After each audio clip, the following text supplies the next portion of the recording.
CM Siddaramaiah ಅವರು ಇವತ್ತು ರಾಜೀನಾಮೆ ನೀಡುವಂತಹ ಸಾಧ್ಯತೆ ಇದೆ. ಅದಕ್ಕೂ ಮುಂಚೆ ಸಚಿವರುಗಳಿಗೆ ಇವತ್ತು ತಮ್ಮ ನಿವಾಸದಲ್ಲಿ ಬ್ರೇಕ್ಫಾಸ್ಟ್ ಮೀಟಿಂಗ್ ಅನ್ನ ಹಮ್ಮಿಕೊಂಡಿದ್ದಾರೆ.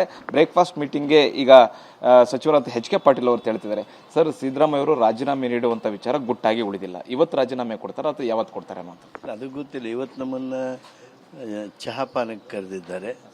ನಾವು ಇವತ್ತು ಆ ಬ್ರೇಕ್ಫಾಸ್ಟ್ ಮೀಟಿಂಗ್ ಹೊರಟಿದ್ದೀವಿ. ಸನ್ಮಾನ್ಯ ಸಿದ್ದರಾಮಯ್ಯನವರು ಈಗಾಗಲೇ ಹೈಕಮಾಂಡ್ನವ್ರ ಜೊತೆಗೆ ಚರ್ಚೆ ಮಾಡಿದ್ದಾರೆ. ಅವರು ಏನು ಸಮಾಲೋಚನೆ ಮಾಡಿದ್ದಾರೆ ಆ ನಿರ್ಣಯದಂತೆ ಅವರು ಇರ್ತಾರೆ. ಈಗ ರಾಹುಲ್ ಗಾಂಧಿ ಅವರು ಸೂಚನೆಯನ್ನು ಕೊಟ್ಟಿದ್ದಾರೆ ಅಂತ ರಾಜೀನಾಮೆ ಕೊಟ್ಬಿಡಿ ಅಂತ. ಗೊತ್ತಿಲ್ಲ, ನನಗದು ಗೊತ್ತಿಲ್ಲ. ಇವತ್ತು ಅವ್ರು ಮಾತಾಡಿದ್ದಾರೆ ಅದನ್ನು ನಮ್ಮ ಈ ಸಭೆಯೊಳಗೆ ಅವರು ತಿಳಿಸ್ಬೋದು ನಮಗೆ. ಅಂದರೆ ಇವತ್ತು ಕ್ಲಾರಿಟಿ ಸಿಗುತ್ತೆ.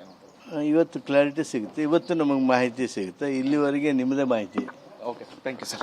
ಇದು ಎಚ್.ಕೆ. ಪಾಟೀಲ್ ಅವರ ಮತ್ತು ಕ್ಯಾಮ್ರಾ ಪರ್ಸನ್ ಶರಣೆ ಜೊತೆ ಹರೀಶ್, TV9 ಬೆಂಗಳೂರು. ಸಿಎಂ ಸಿದ್ದರಾಮಯ್ಯ ಅವರು ಇವತ್ತು ರಾಜೀನಾಮೆ ನೀಡುವಂತಹ ಸಾಧ್ಯತೆ ಇದೆ. ಅದಕ್ಕೂ ಮುಂಚೆ ಸಚಿವರುಗಳಿಗೆ ಇವತ್ತು ತಮ್ಮ ನಿವಾಸದಲ್ಲಿ ಬ್ರೇಕ್ಫಾಸ್ಟ್ ಮೀಟಿಂಗ್ ಅನ್ನ ಹಮ್ಮಿಕೊಂಡಿದ್ದಾರೆ.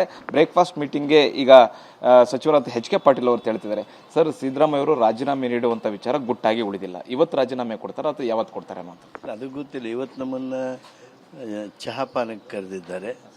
ನಾವು ಇವತ್ತು ಆ ಬ್ರೇಕ್ಫಾಸ್ಟ್ ಮೀಟಿಂಗ್ ಹೊರಟಿದ್ದೀವಿ. ಸನ್ಮಾನ್ಯ ಸಿದ್ದರಾಮಯ್ಯನವರು ಈಗಾಗಲೇ ಹೈಕಮಾಂಡ್ನವ್ರ ಜೊತೆಗೆ ಚರ್ಚೆ ಮಾಡಿದ್ದಾರೆ.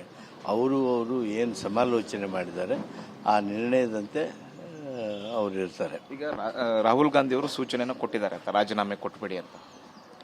ಗೊತ್ತಿಲ್ಲ, ನನಗದು ಗೊತ್ತಿಲ್ಲ. ಇವತ್ತು ಅವ್ರು ಮಾತಾಡಿದ್ದಾರೆ ಅದನ್ನು ನಮ್ಮ ಈ ಸಭೆಯೊಳಗೆ ಅವರು ತಿಳಿಸ್ಬೋದು ನಮಗೆ. ಅಂದರೆ ಇವತ್ತು ಕ್ಲಾರಿಟಿ ಸಿಗುತ್ತೆ.